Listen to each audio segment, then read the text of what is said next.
Welcome to Module 1 of Mastering Rule 115. I'm excited you're here because the work you do, supporting adults with developmental disabilities to live full, integrated lives in the community, is some of the most important work in our state.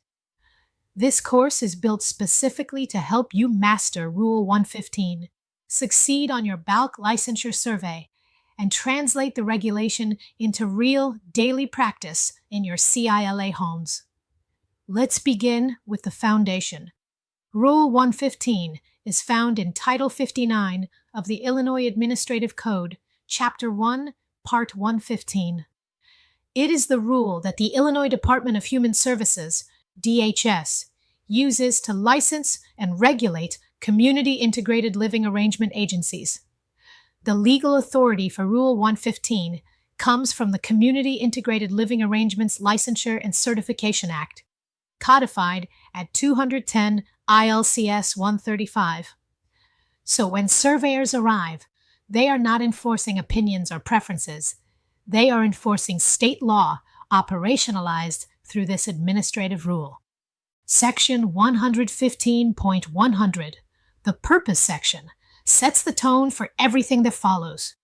Read it carefully and you'll see 4 key ideas.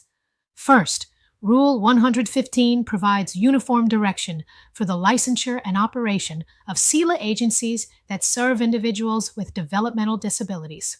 Second, the objective of a CILA is to support individuals to pursue meaningful and valued lives as defined by the individual in the community.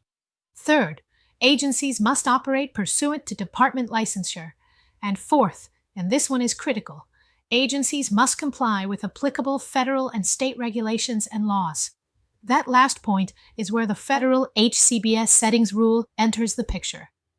If you serve individuals enrolled in the department's Medicaid home and community-based services waiver for adults with developmental disabilities, and most CILA agencies do, you are not only bound by Rule 115, you are also bound by 42 CFR 441.301, C, 1 through C, 5. You must also comply with 59 Illinois Administrative Code Part 120, which governs person-centered planning. The big takeaway? Rule 115 is a Russian doll regulation. It sits inside a larger regulatory ecosystem, and BALC surveyors will look at all of it. Now let's talk about who's who. BALC stands for the Bureau of Accreditation, Licensure, and Certification. BALC is the unit that conducts your licensure surveys, evaluates compliance, and issues, renews, suspends, or revokes your license. BQM, the Bureau of Quality Management, is housed inside the Division of Developmental Disabilities, or DDD. BQM oversees provider compliance reviews, manages incidents, runs quality assurance reviews, approves DSP training curricula, and recommends system improvements. The ISC, or Independent Service Coordination Agency, is the conflict-free case management entity that develops the personal plan with the individual. And then there's your CILA agency. That's you, the licensed provider responsible for the implementation strategy and the day-to-day delivery of services. One concept that confuses new providers more than any other is the difference between provider-owned or controlled settings and individually owned or controlled settings. A provider-owned or controlled setting is a home that is owned, co-owned, leased, or rented by your agency, or by a third party with a financial relationship to your agency. An individually owned or controlled setting is a home owned, co-owned, leased, or rented by the individual themselves. This distinction matters enormously because provider-owned settings must meet additional conditions under 42 CFR 441.301, subsection C4 VI A through G.